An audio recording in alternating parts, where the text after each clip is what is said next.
انسان مقاصد چاہتا ہے تو بڑے لوگ گمراہ ہو گئے، الجھ گئے، زندگی کا پتہ نہیں پا سکے، اور پھر جسے اپنا پتہ چلتا نہیں وہ پریشان بھی بڑا رہتا ہے، آخر میں کیوں آیا ہوں، کیا مقصد تھا، وہ الجھ جاتا ہے۔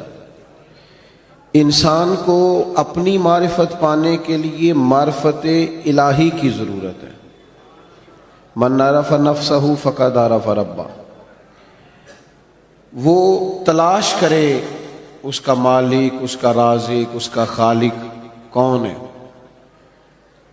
تو اللہ تعالیٰ کی پاک بارگاہ تک رسائی کے لیے اب صرف ایک ہی ذریعہ ہے، اور وہ ذریعہ ہے ذات مصطفیٰ صلی اللہ تعالی علیہ وسلم۔ یا ایھا الناس قد جاءکم برہان من ربکم، اے لوگو یہ جو میں نے تمہارے پاس اپنے نبی کریم علیہ السلام کو بھیجا ہے تو یہ رب کی طرف سے تمہارے پاس واضح دلیل آ گئی ہے۔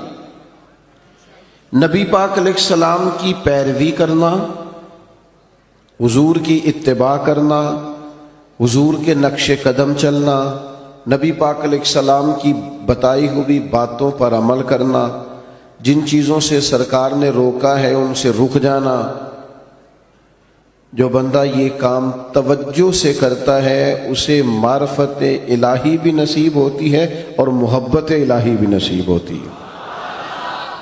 قرآن مجید نے فرمایا قل ان کنتم تحبون اللہ فاتبعونی یحببکم اللہ، اے محبوب علیہ السلام آپ اپنے غلاموں سے یہ فرما دیں کہ اگر یہ اللہ سے محبت کرنا چاہتے ہیں تو آپ ان سے فرمائیں کہ میری پیروی کرو، میرے نقش قدم چلو، میری اتباع کرو، یحببکم اللہ، اللہ خود تم سے محبت فرمائے گا۔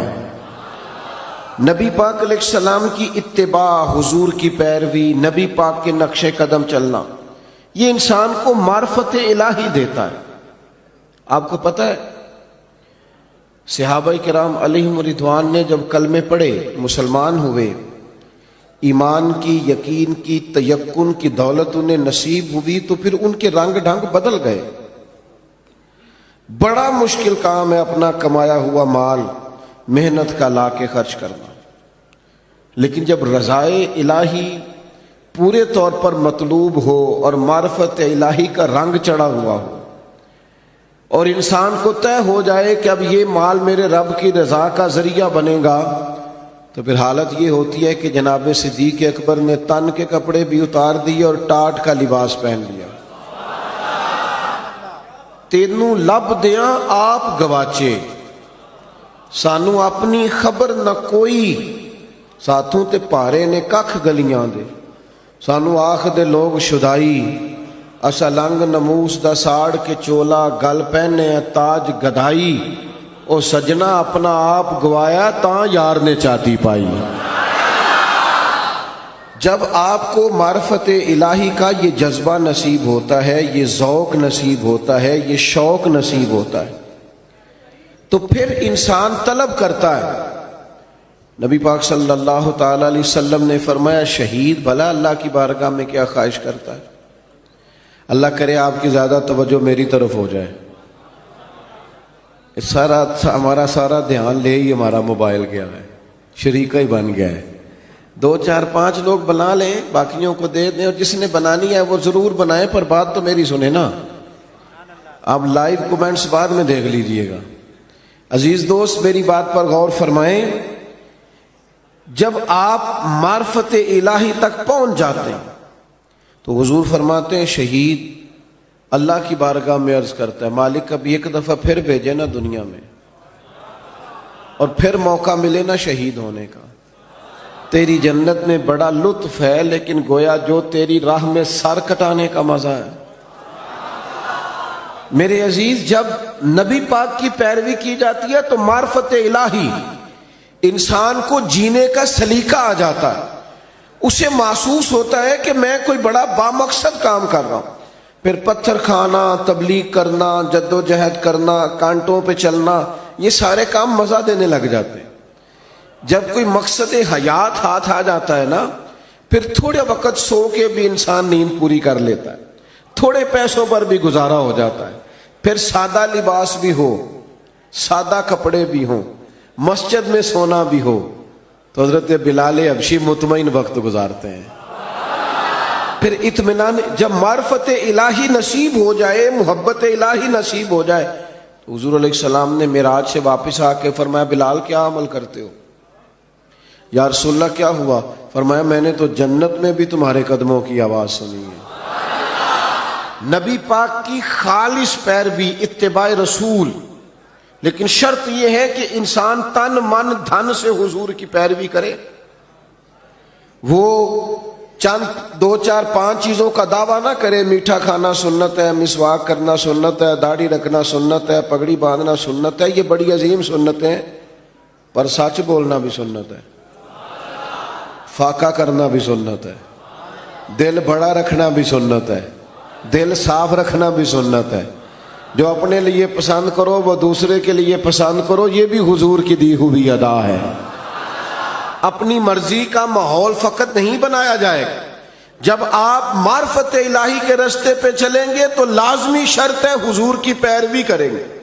اتباع رسول کے بغیر کوئی اور راستہ ہی نہیں ہے جو بندے کو اطمینان دے سکے، سکون دے سکے۔ آپ ایک مطمئن زندگی گزارتے ہیں جب حضور کی پیروی میں۔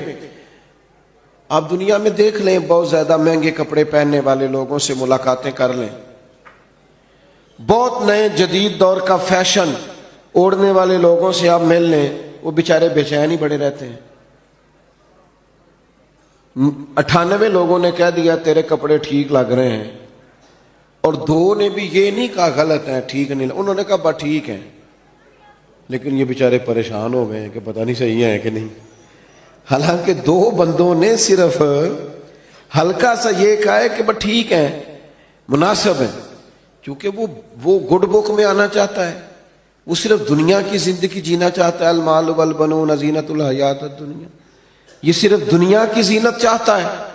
تو لیول یہ ہو جاتا ہے کہ بڑی مہنگی گاڑیوں میں لوگ بے چین ہیں، تبصرے کر رہے ہیں، زیادہ بول رہے ہیں، اپنی تعریفیں اپنے منہ سے کر رہے ہیں، بیچارے الجھے سے، بکھرے سے ٹوٹتی بکھرتی باتیں کرتے ہیں۔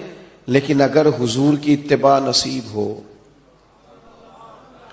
اگر پیروی نصیب ہو، تو حضرت عمر نے دیکھ لیا تھا ایک دفعہ سرکار کو موٹے بان کی چارپائی پہ لیٹے ہوئے،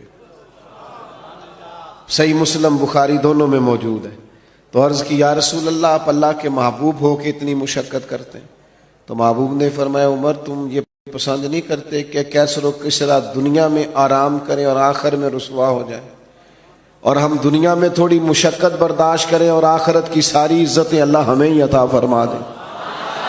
بس یہ بات جناب عمر نے پلے سے باندھ لی، زندگی کو سادہ کیا، بود و باش کو سادہ کیا، حضور کی اتباع، اور یہ چیز تسلی دیتی ہے، دل مطمئن ہو جاتا ہے۔ آپ کبھی دیکھیں محنت مزدوری کرنے والے لوگوں کو، ان کو کوئی ٹینشن نہیں ہوتی کوئی ہمیں دیکھ رہا ہے کہ نہیں دیکھ رہا، کسی کو کپڑے پسند آئے ہیں کہ۔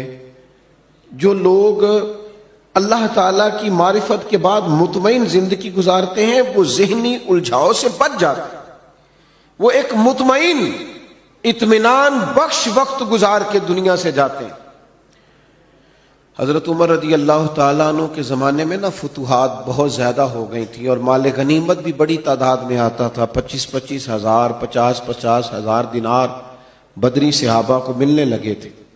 وسعت آ گئی تھی، اور جائز بھی ہے کہ آپ کے پاس اگر پیسے ہوں، وسعت ہوں، تو آپ کوئی قیمتی لباس پہنے تو منع بھی نہیں، اچھا گھر بنا لیں تو منع بھی نہیں۔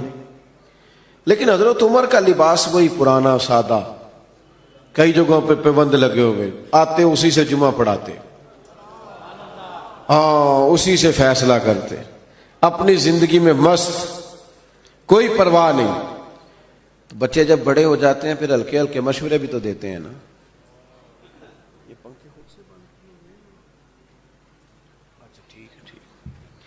تو بچے ہلکے پھلکے مشورے بھی دیتے ہیں، ٹھیک ہے کوئی بات نہیں، سب رہنے دیں، سب ٹھیک ہے۔ تو کچھ لوگوں نے مشورہ دیا کہ اتنے بڑے لوگ جناب عمر سے ملنے آتے ہیں، وزیر مشیر اور کیا بات، اور وہی سادہ اور پھٹا پرانا اور پیوند لگا ہوا لباس۔ تو سب نے مشورہ کیا کہ حضرت عمر سے کہنا چلیں کرتا ہی نیا لے لیں۔ آپ کے پاس مال آتا ہے آپ سارا بانٹ دیتے ہیں، حصہ تو آپ کو بھی ملتا ہے، آپ بانٹ دیتے ہیں، تو چلو تھوڑا سا حرج کیا ہے۔